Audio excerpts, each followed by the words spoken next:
Good afternoon, everybody. Welcome to the first HIRM seminar of 2021. I hope 2021 is going to be an amazing year for everybody. Certainly 2020 was the year of RNA medicine, and we can only hope that things are going to get better for us from here. It's wonderful to have everybody on the seminar. We're going to have a weekly seminar, so please check back with us this time each week for one of our seminars. So today it's a great pleasure for us to have Dr. Tatsuya Kobayashi with us. Dr. Kobayashi is from Massachusetts General Hospital and Harvard Medical School. He obtained his MD at Kobe University of School of Medicine in Japan, and then his PhD in the mid-1990s from Kobe University. He practiced internal medicine at Kobe, and then I joined the endocrinology department at Mass General Hospital as a research fellow in the late 1990s. And from that time, moved his way up in the research world from instructor to assistant professor of biology at Massachusetts General Hospital and assistant professor of medicine at Harvard Medical School. So it's wonderful to have Dr. Kobayashi here. He's an expert in the role of non-coding RNAs in skeletal development and dysplasias, and that's what he'll tell us about today. So welcome, and please, the stage is yours. Okay, thank you very much for the kind introduction. I'm a skeletal biologist, and I have been studying how bone and cartilage develop in intact animals, and then mainly the mouse genetic models. So in the last decade or so, I've been interested in understanding the role of microRNA in skeletal development and their roles in skeletal diseases. So I'd like to first quickly go through skeletal development. So I've been using mice, and in case of mouse, the skeletal development in for example, in limbs, start around embryonic day 9, where it starts as a small protrusion from the trunk called limb buds. And limb buds obviously increase their size and the length over time, and eventually develop into mature skeleton. So inside of limb bud, mesenchymal progenitor cells first condense, then differentiate to progenitor cells that later form cartilage and bone. So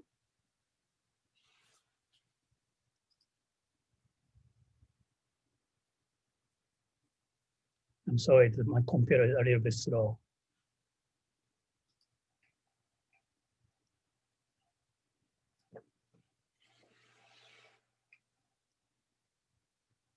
So in the cellular level, initial mesenchymal progenitor cells express PRX1.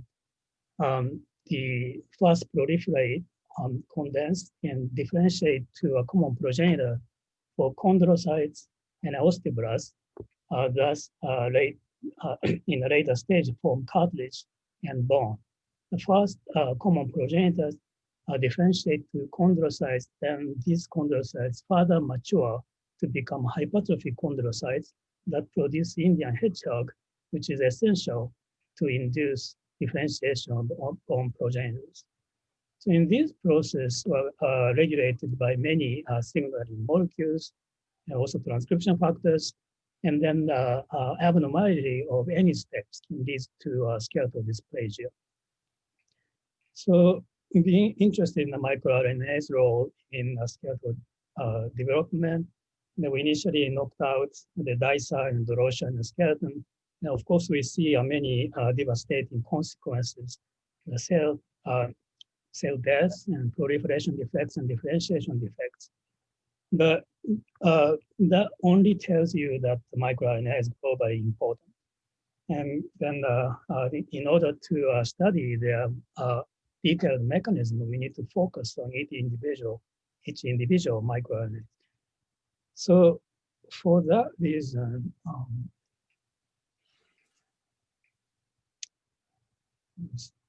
sorry. Today's talk, I want to focus on these two groups of microRNAs. One is 1792 microRNAs, the gene, and the other is the miR140. Because these microRNAs are known to cause skeletal dysplasia in humans when they were mutated. So let me start with the 1792. So as you already know, this is the first oncogenic microRNAs whose overexpression causes cancer in many settings. And miR1792 microRNAs are encoded in 3 paralogous loci in the genome. In addition to the parental genetic locus, there are other 2 paralogous loci that encode in total the 4 different groups of microRNAs based on the seed sequence. So one group is miR17 group, miR17, 20, 106B, A, and miR93, and miR18 group, and 19 group, and miR92 groups. So these parent, these microRNA genes are regulated transcriptionally by oncogenes such as MYC, and then the miR17 suppress the many types of tumor suppressor genes such as P21, P10, and BIM, and to promote tumorigenesis. So its oncogenic role is well characterized, but what about its endogenous physiologic role during the animal development? So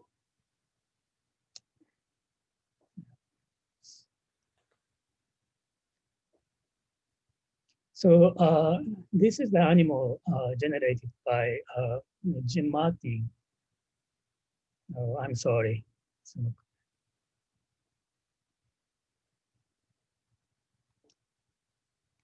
my computer is so slow and just skip this. Oh, okay.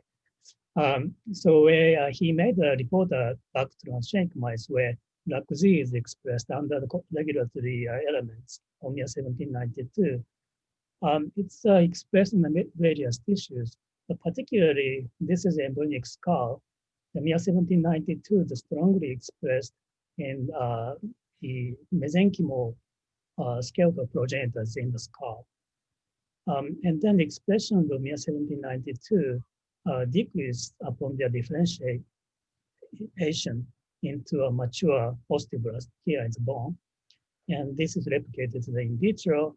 So it's expressed in the mesenchymal progenitors, but its expressions quickly downregulated upon differentiation. So its importance in the skeletal progenitors also demonstrated by this human disease. So Feingold syndrome type 2. So this was initially reported by a French group in 2011. So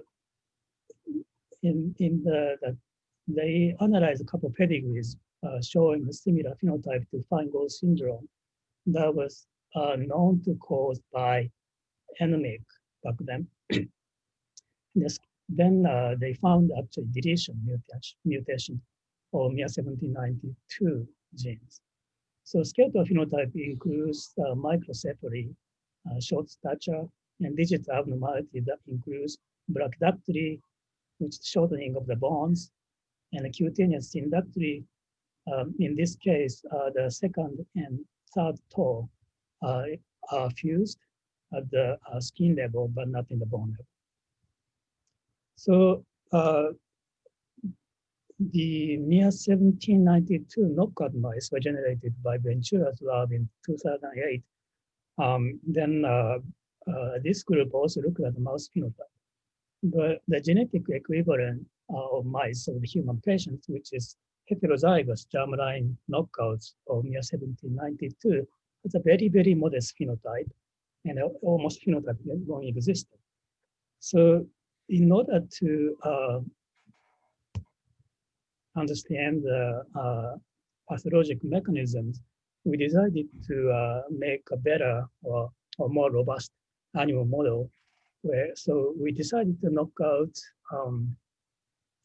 the miR1792 alleles homozygously in a conditional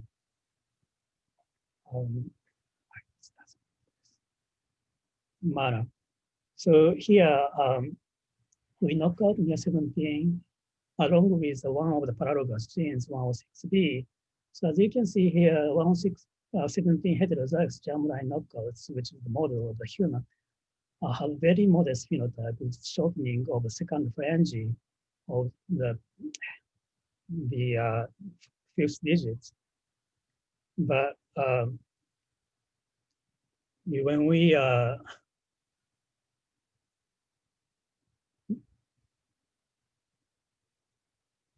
okay, somehow my computer is not responding very well.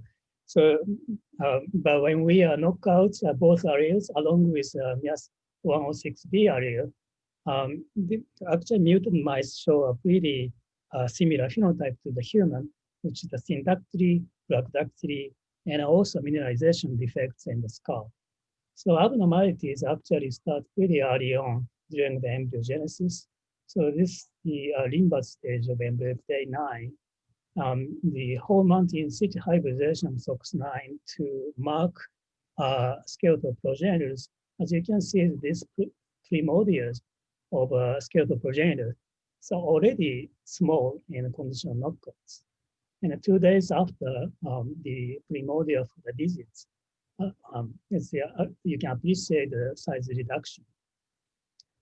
When we looked at the proliferation, it was very clear the BRDU label cell numbers substantially decreased. And this proliferation defects was also replicated in vitro by the primary limbal mesenchymal cell culture. So it looks like the proliferation defects in the very early limbal stage appears to be responsible. So we wanted to understand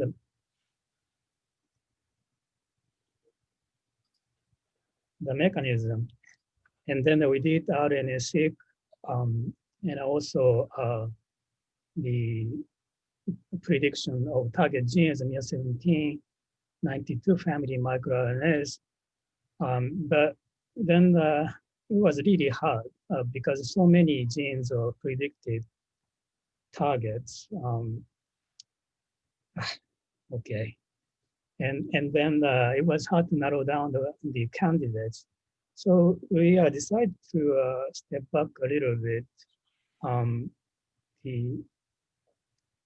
look at the signaling pathways. So in fact, the miR1792 had been shown to regulate multiple signaling pathways, including PI3 kinase pathways, and the NF-kappa B pathway, JAK-STAT pathways, MAP kinase pathway, and TGF-beta and the BMP pathways. So using the antibody against the phosphorylated signaling molecules, we screened these signaling pathways. We found, in fact, 2 signaling pathways, JAK-STAT pathway, particularly STAT3, and the TGF-beta signaling pathway was upregulated. The STAT3 was predicted targets, and its TGF-beta receptor 2 was predicted targets as well, and whose expression was increased. So using in vitro cell culture system, we tried to determine whether this deregulation of the signaling pathways are causal for the proliferation defects. In fact, the TGF-beta receptor inhibitor treatment was pretty well the improved proliferation defects of knockout cells to here, whereas the TGF-beta inhibitor had no effects in Y-type cells. Whereas STAT3 inhibition, STAT3 inhibitor had no effects in proliferation in both Y-type and mutants. So this result was encouraging for us to test whether this TGF-beta suppression can mitigate skeletal phenotype in mice.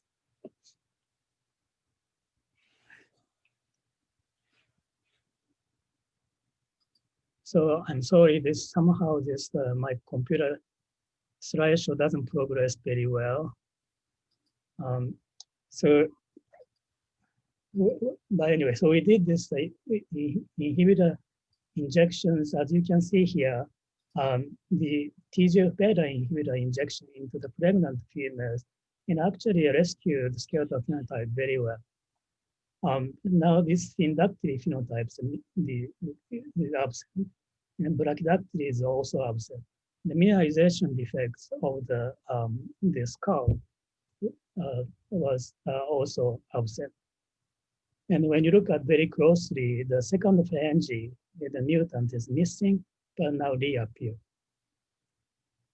So we also tried to see whether this TGF-beta receptor 2 upregulations found in the Western analysis was playing the causal role in regulating the TGF-beta signaling pathway.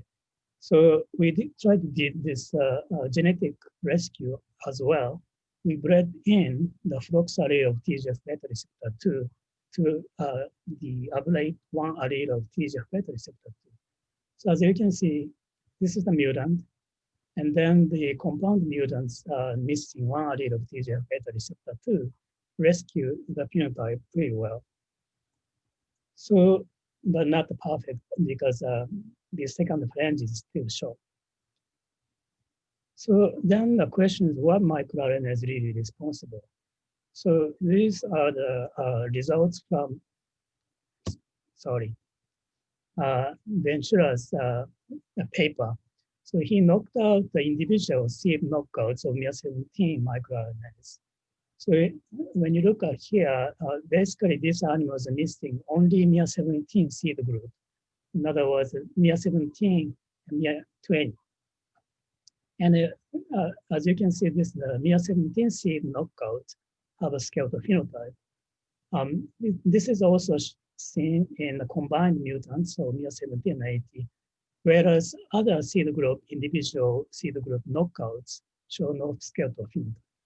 So it suggests the miR-17 seed groups responsible. So in fact, when you look at TGF-beta receptor 2 sequence, this is target scan prediction. There's only one very strong predicted binding site for miR-17. Also, this binding site somewhat overlap with miR-19 3P, the same miR-17 encoded in the same miR-1792 gene. We tested this using a dysplasias reporter assay, and this element is functional.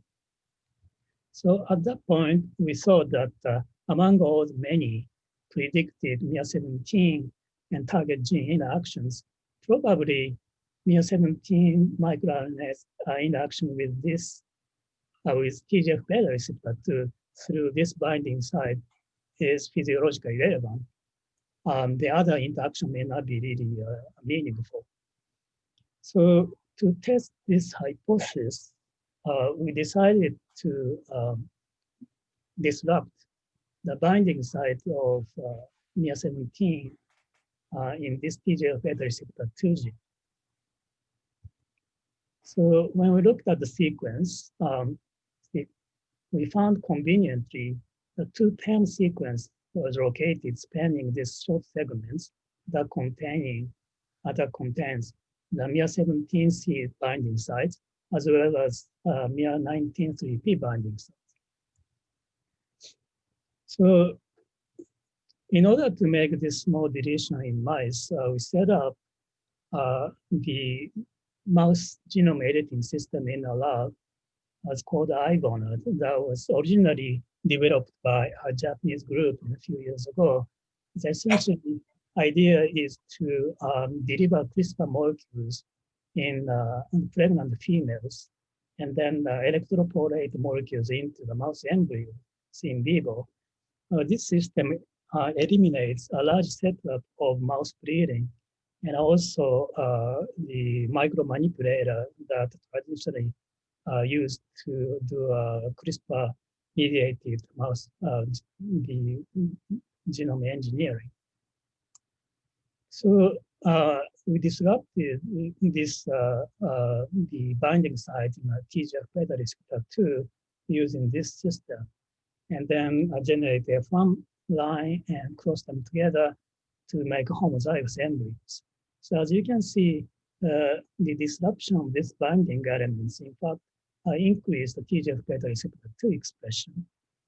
And then real-time PCR, they show that about a 2.5-fold increase in TGF-beta receptor 2 expression in these mutant mice. So that demonstrates that this binding element is the important regulatory element of TGF-beta receptor 2 expression. But disappointment for us was the mouse phenotype. So these mice, as you can see, have absolutely no skeletal phenotype. Their digits look normal.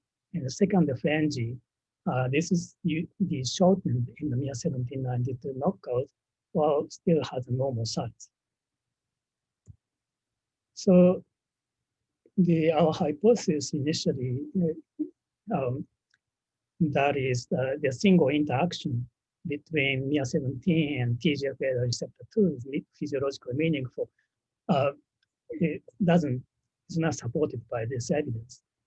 It's probably additional mechanism, either through the miR-17 or other member of miR-1792, somehow work through the other mechanisms to augment the TGF-beta signaling pathway, regulation of TGF-beta pathway. At the moment, we have no idea who they are.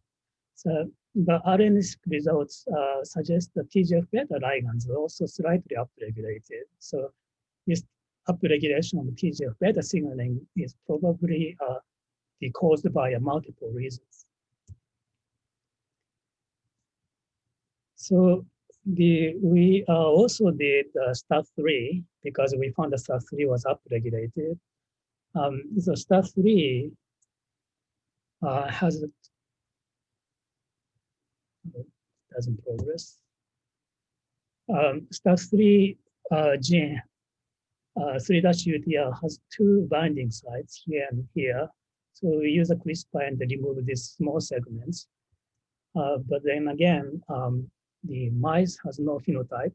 They are happy, skeletal phenotype, healthy, breedable, and nothing. So we made a compound mutants of STAT3 and TGF that still have no phenotype.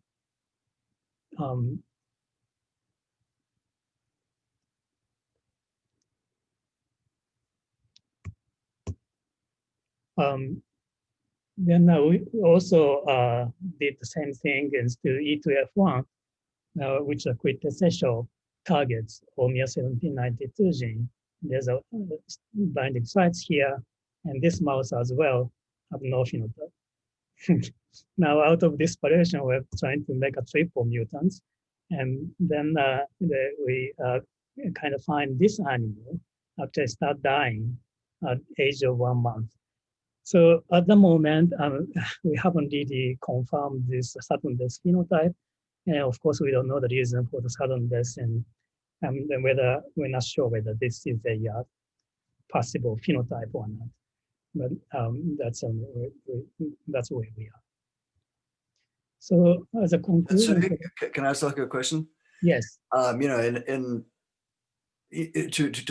ask if it really might involve the miR-17-92 cluster, could you consider making a double heterozygote with the 17-92 deletion coupled with either your TGF-beta deletion, or maybe maybe just a combination mouse and just see if they have a strong yes, I did it.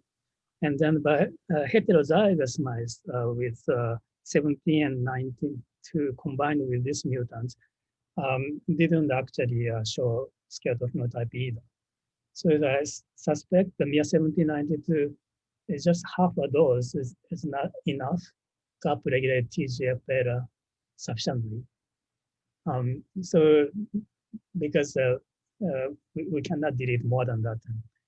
I don't really have the meaningful results from the experiment. All right.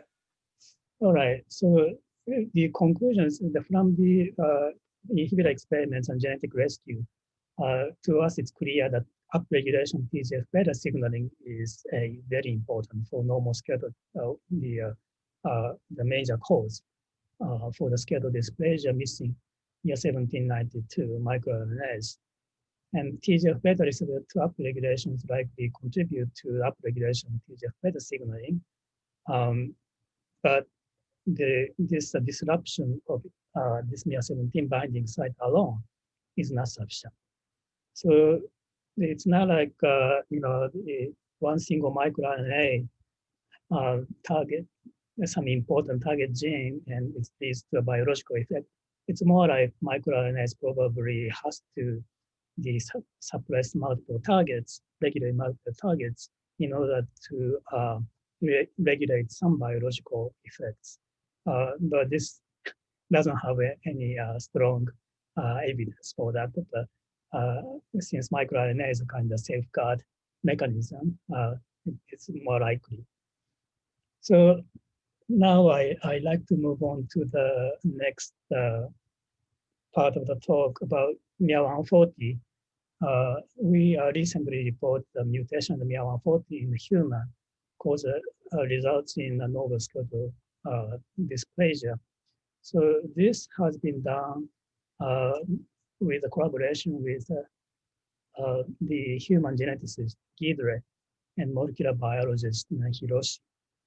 And so we've been interested in miR-140 for a while because miR-140 was initially identified chondrocyte-specific microRNA through the zebrafish in situ hybridization screening.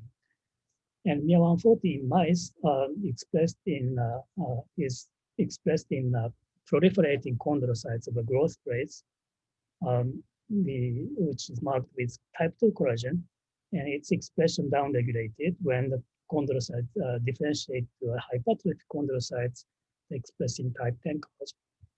So we and the other group actually made a knockouts a while ago, and the knockouts has a relatively mild skeletal phenotype, which is shortening of the body length, and then also a shortening of the skull. Then Gidre was following a pedigree in a Swedish pedigree that have weird skeletal dysplasia. So this pedigree tree show that Proban is a mother and one affected child. So she has a short stature and some spinal abnormality and brachydactyly and facial abnormalities. And then later, we also found the case independently from Swedish family in Israel. So the patient, just the picture file. So this is showing the patient's picture. These are Swedish pedigree, and this is the Israel patient. Both have this characteristic facial dysmorphism, including a depressed nasal bridge and short stature and brachydactyly. So what's unique about this skeletal dysplasia and distinguish this disease from other genetic dwarfisms is the shape of epiphysis.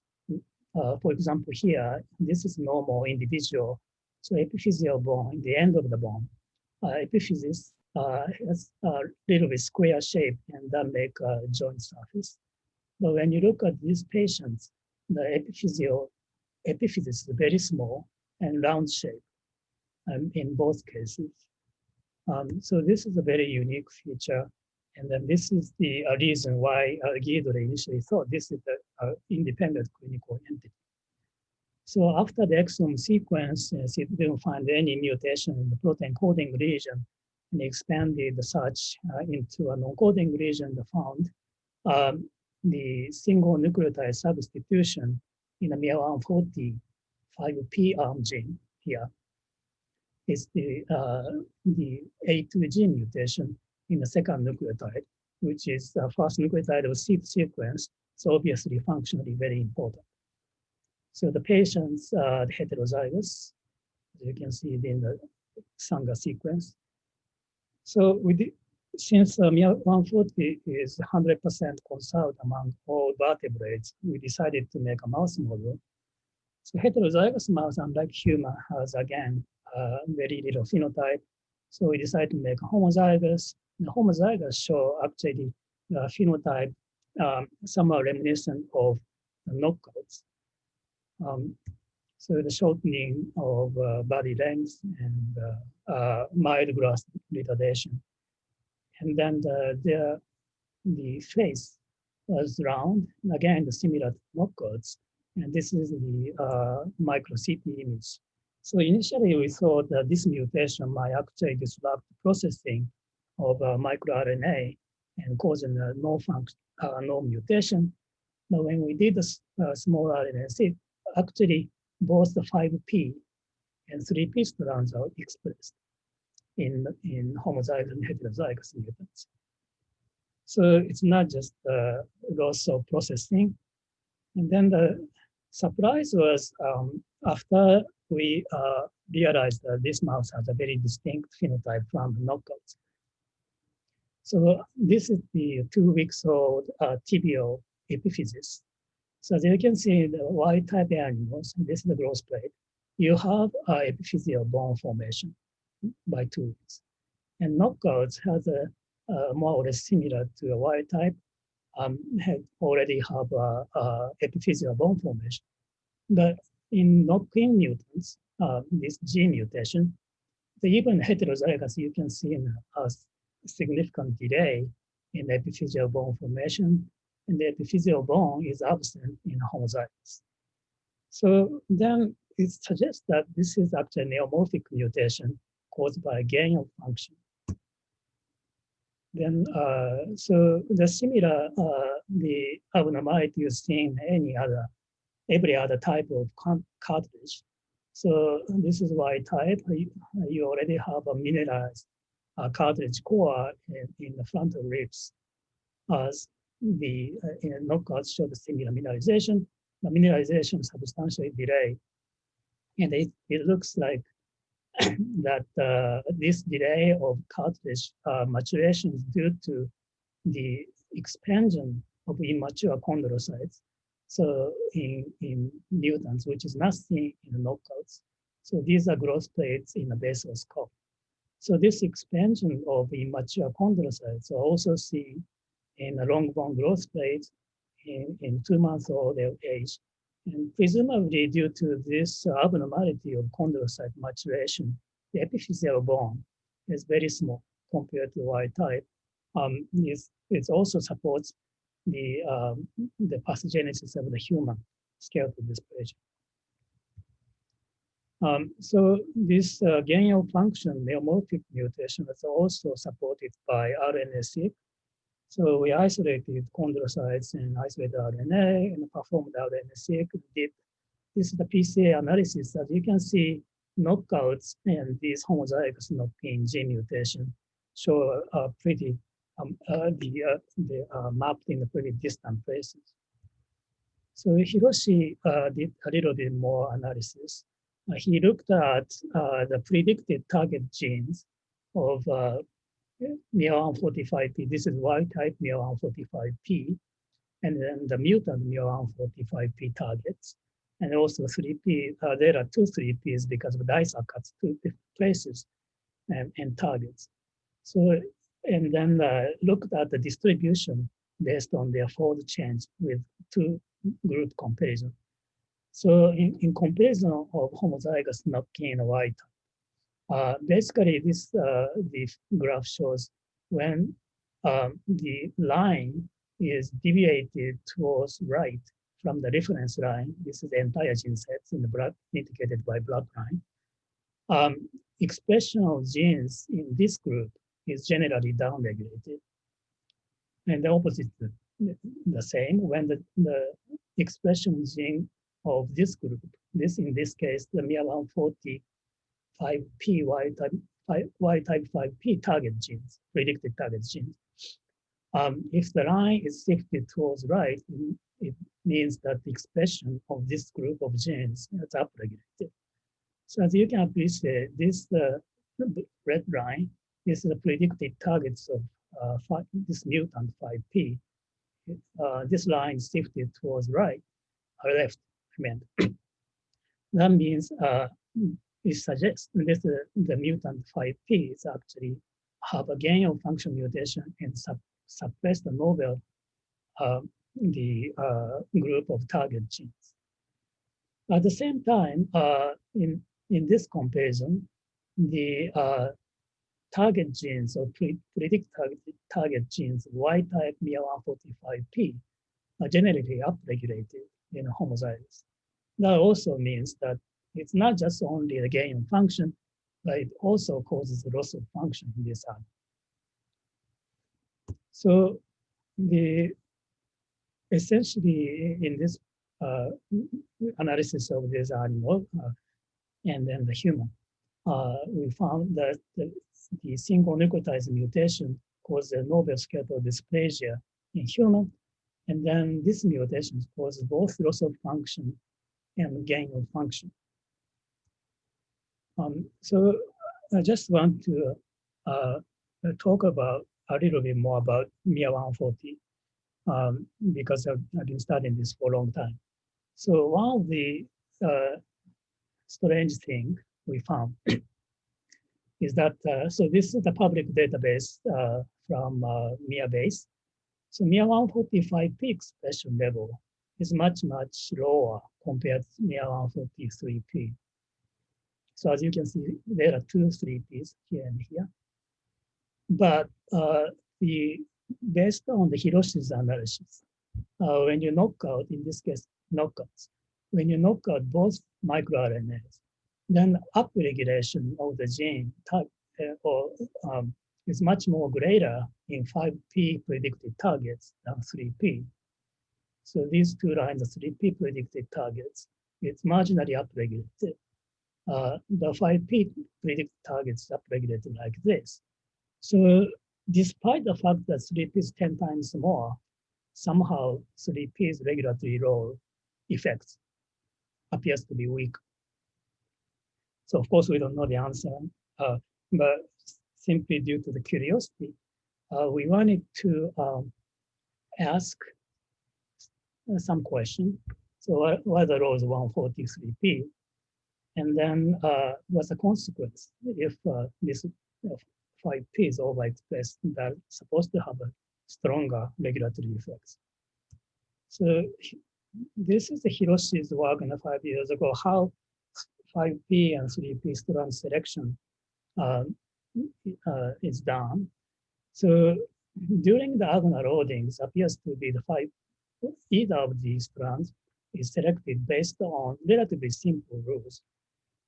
So he found out that if the 5'N is uridine or adenine, that strand is preferred for the agonal loading.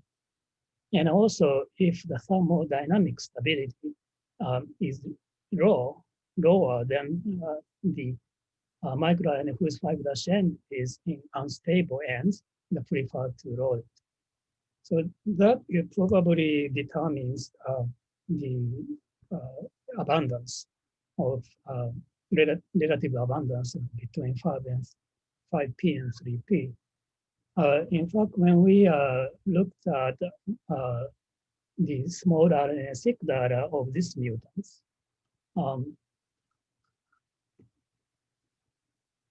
you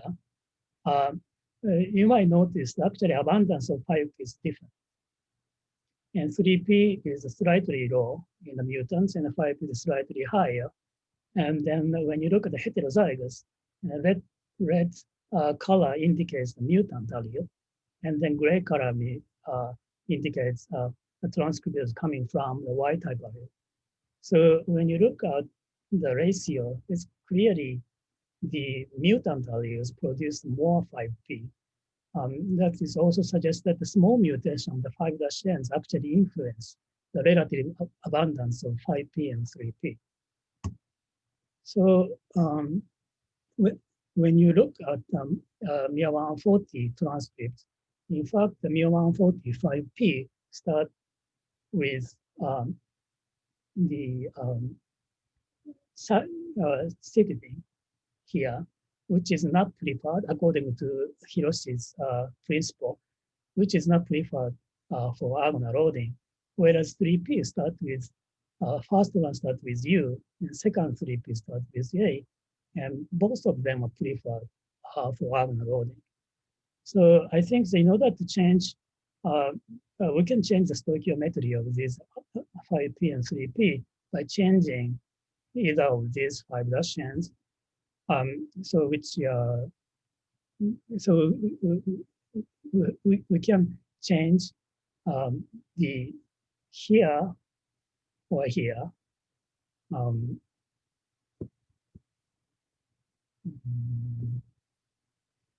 So first we first the mutated 3P 5-N by changing this UA into CG. And we also change the 3-N of 5P in order to make this the complementary the relationship between these two. So this change increases thermodynamic stability as well. And so this change is expected to cause a reduction in 3P abundance and 5P increase of 5P abundance. And similar strategy can be taken to change 5P first nucleotide into more preferable nucleotides. And this, in addition, this mutation changes thermodynamic stability a little bit less because UG binding is less stable than CG. So when we did this, and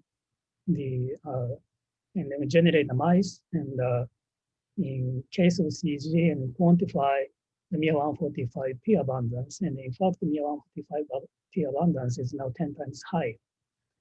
So in next model, when we change this C into U, and again, the 5 dash,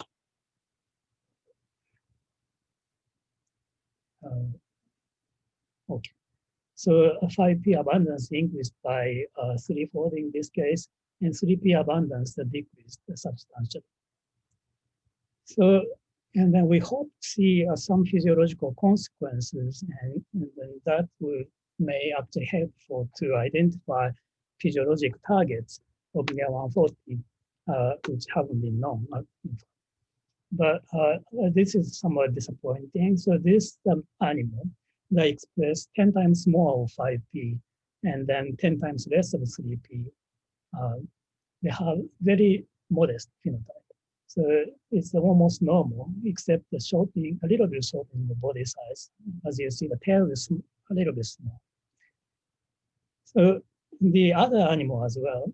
So when you cut the sections, these mutants have a slight delay of chondrocyte differentiation, and when you look at the secondary epiphysis formation, and the other models, when we change C to U, the same story. This has a very modest delay in chondrocyte differentiation.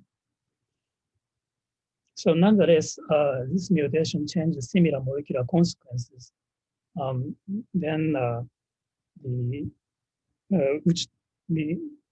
Also show the similar skeletal phenotypes. These models can be useful to identify the molecular targets of these microRNA in a further analysis. So this is another just curiosity experiment. We put 2 mutants together. Oops. It looks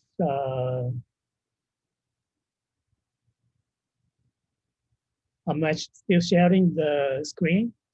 No, I think we've lost your screen. Okay, so we can see your desktop of one of your computers. Right.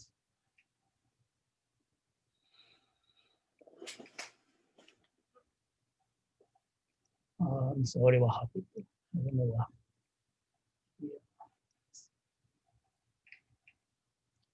Let me just close this. Um, with some glitch of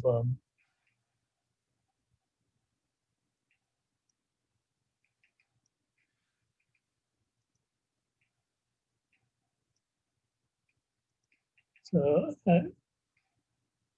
I think my computer is kind of frozen. Do you hear me? Yeah, we can hear you. Yeah. Oh, okay, so my PowerPoint is kind of dead. Okay. So Would you like to go to questions? yeah, it's all. I think it's almost the end. Yes.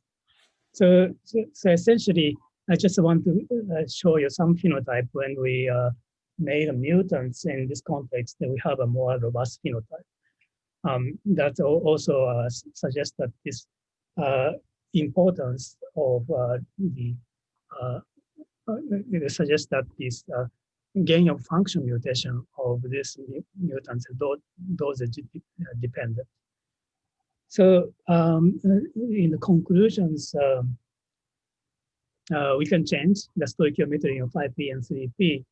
And these mouse models can be actually used for RNA-seq and prediction analysis. Then we can identify some physiologically meaningful targets. In fact, we found some and I'm trying in the middle of validating them. So thank you very much. I'm sorry that somehow my PowerPoint and computer didn't work well. Okay, thank you very much for the very interesting talk. The floor is now open for questions. Feel free to either unmute yourself and ask your question, or you could type the question into the chat.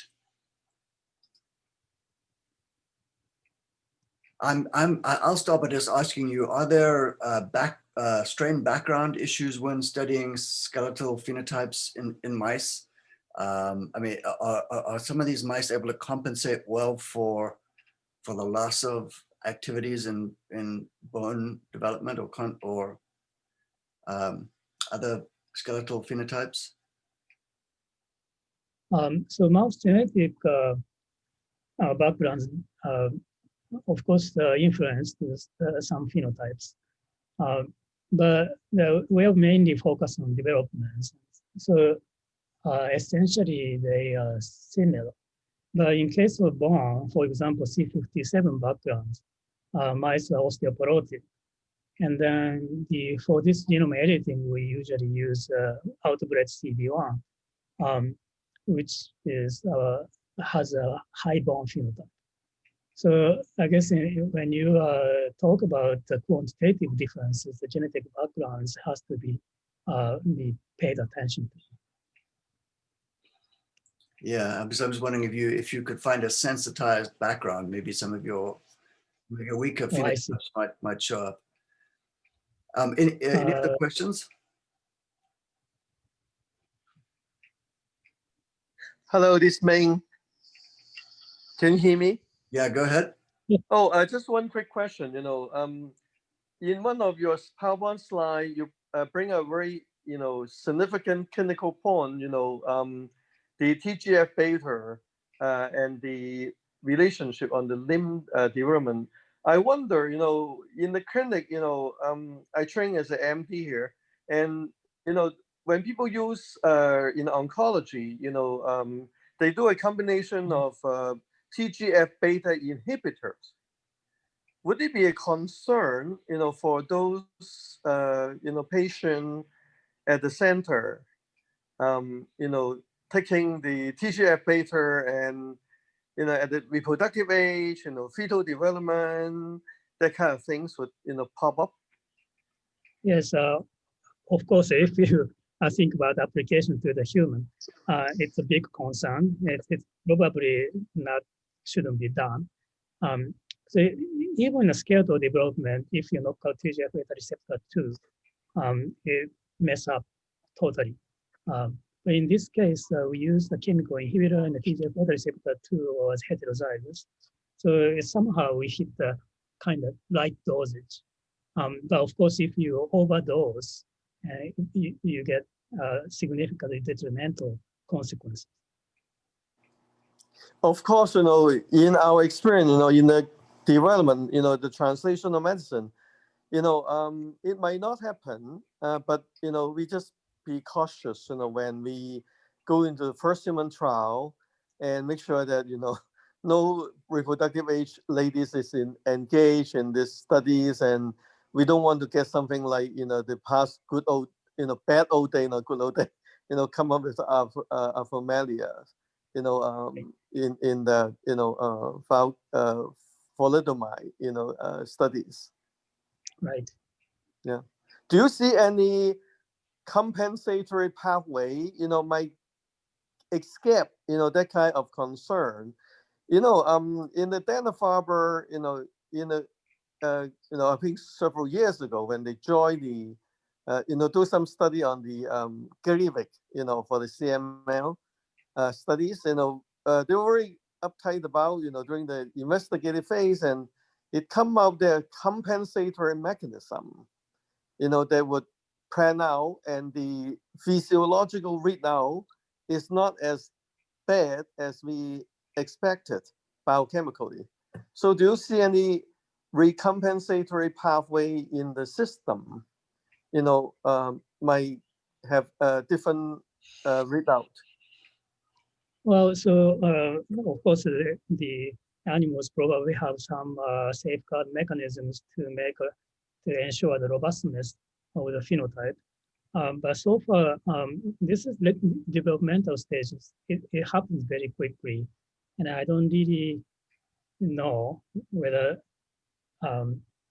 such things. Yeah. Okay. Well, thank you very much. A wonderful talk, and it might contribute significantly to the drug safety concern. Thank you. Yeah. Hi. Thank you for your talk.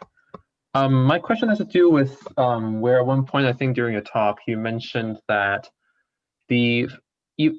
although the 5P is the abundant form, somehow it has a less significant effect than a 3P microRNA. Could you remind me, is that specific to the G mutant context, or is it more of a generic observation? No, this is why I'm talking about just Y type. The 3P is 10 times abundant, and that is always the case than 5P. And then, so MIR140 is 100% conserved. So initially I thought that maybe 5P is intentionally sort of repressed through the natural selection or whatever. But of course, it's a sequence is 100 conserved, so I don't have any the evidence for that. So it's just a curiosity. I'm sorry. So did you? So does that mean that the maybe I confused the 5' and 3'? Like, is the less abundant form more significant, or is it the more abundant form more efficient? So the molecular analysis suggests that there's a 5P, which is less abundant strand, has more greater regulatory effects. Then also the animal in the human cases, the mutation happened to the 5P, which is less abundant, and it has more appears to have a stronger effects. So that's my question. Why 5P has stronger effects while its abundance is much less? Right. Yeah. So I think I did just flip the 5P and 3P. Yeah, that's exactly. That's very, very interesting. I'm curious as to did you ever analyze the let me make sure the 3P isoform. Would you get the same kind of result when you analyze the data using the 1' or the starting with the A isoform of the microRNA? Yeah. Yes. So yes. So both cases show the similar skeletal phenotypes and similar molecular consequences. I see. So shifting the seed sequence by 1 nucleotide didn't give you much of a difference in the measurement of the efficacy. Tatsuya, just to follow up on that, do you know which of the 5P or 3P is most abundant in the growing portion of the in the chondrocytes that you're actually studying? Because it could well be that there's, differential processing or something that occurs in some rare cells that wouldn't have shown up in mirror base. So it's a good question. Well, miR140 is pretty specific to chondrocytes. So in our case, it's mostly the RNA was isolated from proliferating chondrocytes. I see. Okay. But miR-base actually aggregated 108 experiments, and they always, if 5P appears to be much, much less. So the relative abundance appears to follow a very simple rule. Okay. Interesting. Any other questions for our speaker?